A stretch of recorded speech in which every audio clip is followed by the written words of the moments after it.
Bonjour à tous, nous sommes en compagnie de Christophe Gillet. Bonjour. Bonjour. Vous êtes journaliste à RTL en Belgique. Vous êtes aussi correspondant permanent en France pendant plusieurs années et vous avez couvert plusieurs élections présidentielles. Et vous êtes avec nous pour nous parler de votre livre qui est intitulé « La France choisit son roi ». Petit précis des dérives monarchiques sous la Ve République. Alors, la thèse défendue dans cet ouvrage, c'est que derrière chaque président élu sommeille un roi ou un empereur, c'est bien ça? Oui, il sommeille pas d'ailleurs, il est même en pleine forme, il est très éveillé. Non, effectivement, l'idée c'est de dire que la constitution de la Ve République a créé un système de monarchie élective, oui, c'est bien ça. On reviendra sur la constitution un peu plus tard, mais justement, vous posez une question. Comment qualifier les chefs d'État français sous la Ve République? Président, monarque ou dictateur? Est-ce que vous pouvez expliquer? Mais ils sont un peu les trois. C'est-à-dire qu'ils sont indubitablement présidents, puisqu'ils sont présidents de la République française et qu'ils sont élus.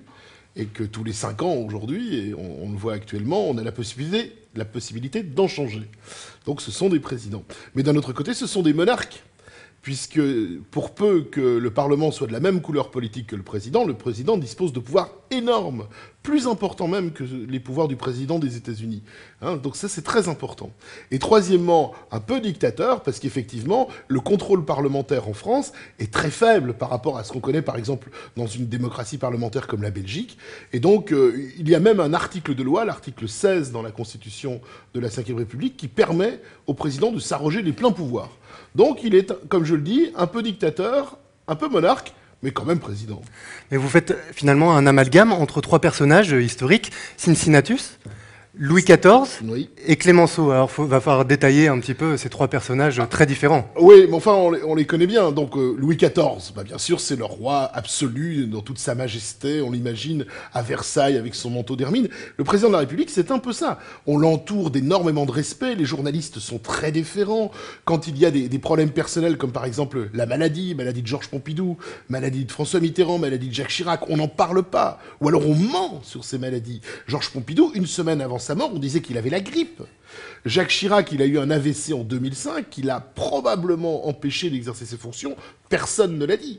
Donc on respecte le corps du roi comme on respectait le corps du roi sous l'Ancien Régime. D'un autre côté, c'est un dictateur, mais à la manière de Cincinnatus. Ou alors vous connaissez l'histoire de Cincinnatus, le héros romain, qui est en train de cultiver son champ, et on lui dit « les ennemis nous attaquent, tu es le meilleur chef de guerre qu'on ait, viens nous aider à les battre ». Et Cincinnatus prend les pleins pouvoirs, bat les ennemis en 15 jours et retourne à sa charrue. C'est un peu ça l'idée, c'est-à-dire vous avez d'énormes pouvoirs, mais quand le peuple vous dit « écoute, c'est fini », vous quittez vos fonctions et vous retournez à votre charrue.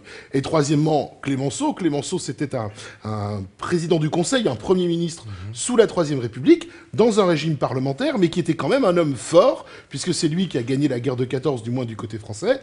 Et donc, il est un peu les trois. Un président de la République fort, un dictateur, mais sur une période précise, assez réduite, et puis finalement un roi comme Louis XIV parce qu'il bénéficie de fastes, de serviteurs, de voitures de fonction, d'un avion, et puis surtout il a une sorte de caractère sacré. Les Français lui accordent une forme de majesté royale. Mais justement, quels sont les autres points communs? Parce que quand même, entre un monarque et le président, vous venez de citer les fastes de la République, mais le monarque aussi a un pouvoir absolu. Oui, alors il a un grand pouvoir, puisque il peut même dissoudre l'Assemblée nationale de son propre chef. Il a besoin de l'avis de personne.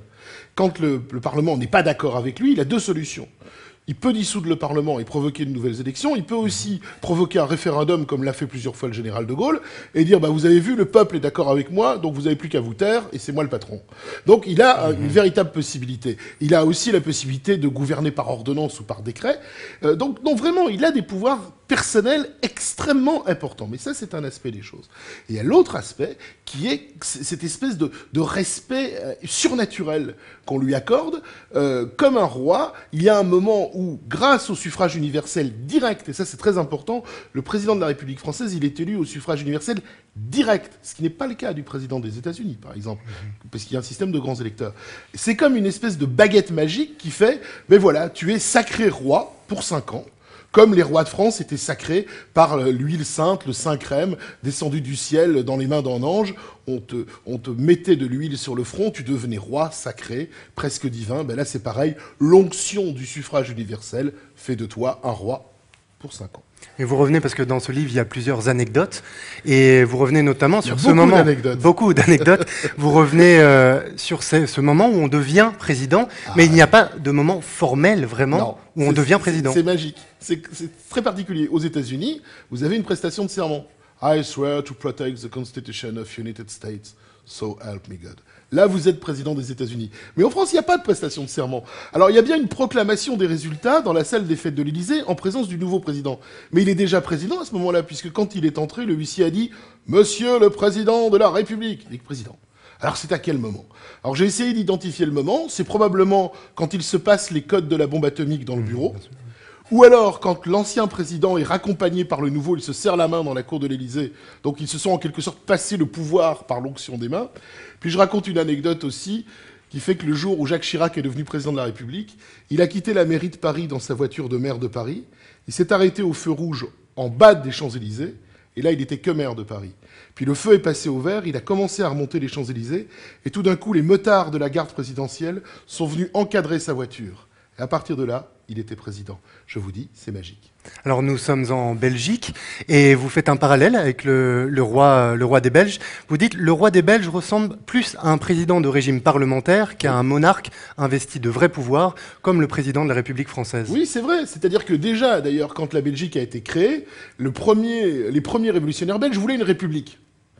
Mais à l'époque, ce n'était pas possible, puisque même en France, on avait rétabli la monarchie. Donc les puissances, notamment la France et l'Angleterre, ont dit « Non, non, une république, c'est pas la peine, vous allez vous faire une monarchie. Alors vous pouvez lui donner très peu de pouvoir si vous voulez, mais mettez quand même un roi. » Et donc les révolutionnaires belges ont fait une république, et puis ils ont mis un roi à sa tête. C'est un peu ça, la Belgique.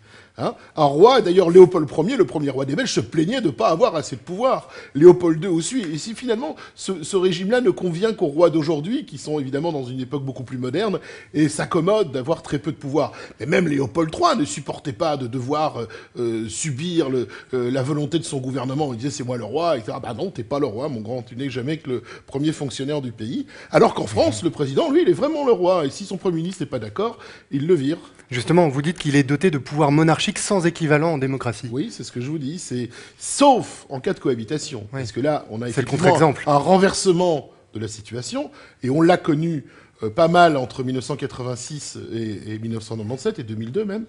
Mais sinon, quand le Parlement est de sa couleur politique, il est pratiquement impossible de contester le pouvoir du président. Mais la limite à votre thèse, finalement, c'est que dans cette période de cohabitation, le président qui est en place pourrait refuser de nommer un Premier ministre de l'autre couleur politique, de son adversaire. Et d'ailleurs, ça aurait pu être le cas si, par exemple, la cohabitation était arrivée au général de Gaulle. On pense qu'il aurait essayé de passer en force. Mitterrand, pendant un moment, a eu cette tentation. On y a pensé. Il a les moyens constitutionnels de le faire, c'est-à-dire de refuser de nommer... Le président, dans la Ve République, le Premier ministre procède du président. C'est le président qui le nomme, et le Premier ministre n'a pas besoin d'être investi par le Parlement. En Belgique, quand le roi nomme le Premier ministre va devant le Parlement, et le Parlement vote la confiance. En France, non. Le Premier ministre va dans le Parlement s'il a envie. Il organise un vote s'il a envie, mais le président peut désigner un Premier ministre qui n'a jamais été élu de sa vie nulle part, et il peut gouverner tant que le Parlement ne le renverse pas, et pour ça il faut une majorité contre, il peut conserver ce Premier ministre. Dominique de Villepin, par exemple, n'a jamais été élu de sa vie, même conseiller communal, municipal, on dit en France. Georges Pompidou, quand il a été désigné Premier ministre par le général de Gaulle, n'avait jamais été élu nulle part. Raymond Barre, quand il a été Premier ministre, n'avait jamais été élu nulle part. Donc vous voyez, c'est vraiment très particulier. Oui, mais finalement, les présidents jouent le jeu de la Ve République. Ils jouent le jeu de la Ve République, pas tous. Parce que, oui, en fait, on aurait pu imaginer que Mitterrand, qui n'avait pas voté pour la Ve République quand il était député, aurait eu un usage plus parlementaire de la Ve République. Parce que dans les textes, on peut avoir une lecture parlementaire de la Ve République. Le Premier ministre conduit et dirige la politique de la nation, théoriquement. Donc le président pourrait dire je délègue au Premier ministre, je n'interviens que quand c'est nécessaire. Mais non, Mitterrand a voulu exercer ses pouvoirs, etc. Et puis vous avez le deuxième cas, alors là c'est très drôle, c'est Nicolas Sarkozy qui lui veut tout faire. Il veut être président et Premier ministre à la fois, et ministre de l'Intérieur, et ministre des Pensions, et ministre des Anciens Combattants, et ministre des Personnes Âgées, etc. Ce qui fait qu'il s'est un peu détaché du côté majestueux du président. Et moi, je crois que si les Français lui ont retiré leur confiance, du moins en partie, et on verra évidemment après le résultat de l'élection si ça se confirme, c'est justement parce qu'il a refusé, non pas les pouvoirs, parce qu'il les exerce pleinement, mais le côté majesté, parce qu'il trouvait ça ridicule. Eh bien, je crois que les Français lui en veulent un peu de ne pas avoir joué le jeu à ce niveau-là. Mais est-ce que ce n'est pas finalement un roi, mais un roi iconoclaste? Sarkozy, oui. Quand même. Oui. Mais c'est un roi iconoclaste. Mais disons qu'en fait, ce qu'a voulu faire le général de Gaulle, c'est quoi, pour simplifier? Entre 1789 et 1958, la Ve République, il y a 169 ans. Pendant ces 69 ans en France, il y a 4 républiques, 3 monarchies, 2 empires, 1 État français. C'est-à-dire que tous les 30 ou 40 ans, le régime tombe, soit à la suite d'une guerre, soit à la suite d'une révolution. Et le général de Gaulle a dit, moi je vais inventer un régime où ils auront un vrai chef, c'est les Gaulois, il leur faut un chef. Mais ce chef, ils pourront le renverser sans avoir besoin de faire la révolution ni la guerre. Et le régime actuel en France, c'est ça. C'est une monarchie, mais on peut renverser le roi sans le guillotiner. C'est bien pratique. Oui, mais en même temps, le régime républicain, finalement, quand De Gaulle a voulu le mettre en place sous sa forme actuelle, il a quand même été accusé de bonapartisme et certains avaient peur d'un coup d'État. Et quand la Constitution a été votée, l'Humanité, le journal communiste, a titré « La Constitution monarchique est adoptée ». Donc les gens n'étaient pas dupes, ils se doutaient bien que c'était ça. Mais ça, c'était la classe politique qui, à l'époque, vivait dans un univers politique assez comparable à celui de la Belgique, où il y avait des coalitions tout le temps. Les gouvernements de la 4ème République duraient parfois 1 jour, 2 jours, 3 jours. Celui qui a duré le plus longtemps, il a duré 16 mois. En tout et pour tout, sous la 4ème République. Et donc arrive le général de Gaulle et dit, non, moi je vais installer un pouvoir exécutif fort. Évidemment, ceux qui aimaient le jeu politicien, les coalitions et tout, se sont retrouvés un peu privés de leurs jouets. Donc c'est normal qu'il l'ait accusé de dictature. Mais justement, quelle est la nuance? Parce que quel président a finalement abusé? Parce que vous parlez des dérives monarchiques sous la 5e République. Quelle dérive monarchique, et on n'en a pas beaucoup parlé, mais je parle aussi des cuisines de l'Élysée, je parle aussi du nombre de policiers qui entourent le président, je parle aussi des chasses présidentielles, je parle aussi des résidences présidentielles, etc. Donc il y a des dérives monarchiques au niveau du fonctionnement quotidien. 12 000 € par jour de frais de bouche à l'Élysée. 12 000 € par jour.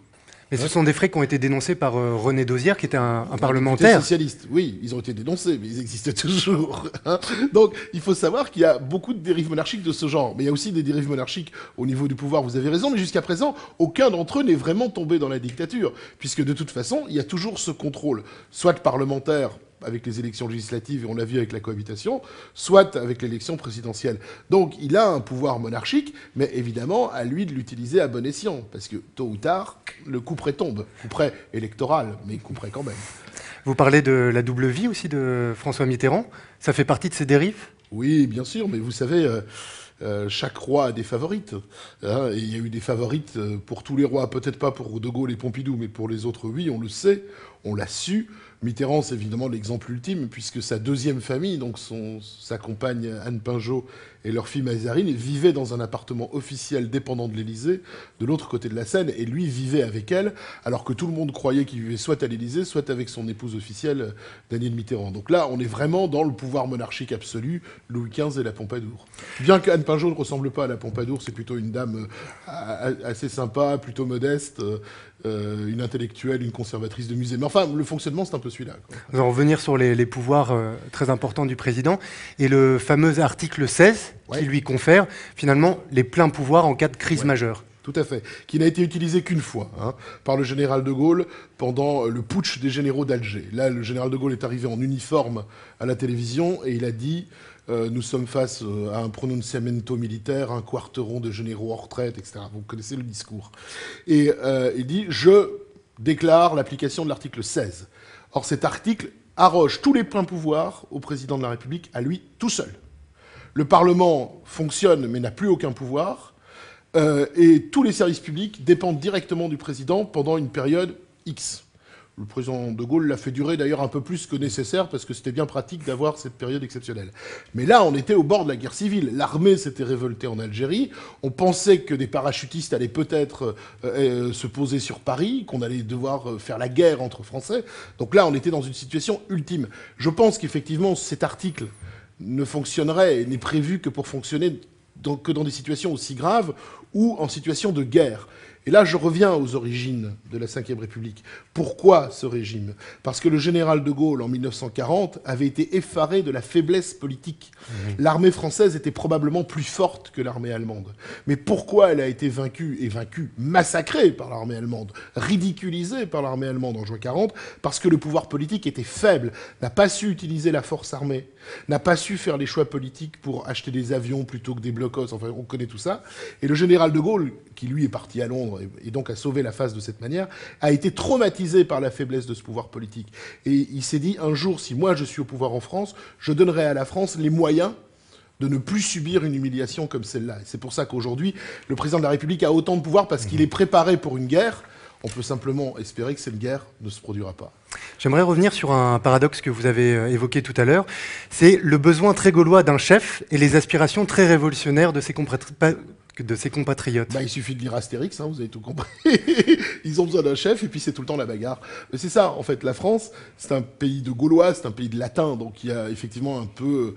Moi, j'aurais tendance quand même à dire, vu du nord de l'Europe, on aurait tendance à dire, bah oui, tout ça n'est pas très démocratique, il vaut mieux discuter, faire des coalitions, s'entendre, faire des compromis. Mais voilà, c'est comme ça. Regardez, les Italiens, ils sont aussi fascinés par Berlusconi, où ils l'ont été, et puis autrefois par Mussolini pour leur malheur. Et ben voilà, il faut un chef, mais ce chef, il faut pouvoir en changer, le contester, le renverser. Et c'est quand même plus simple de le renverser par les urnes que de le renverser par le sang.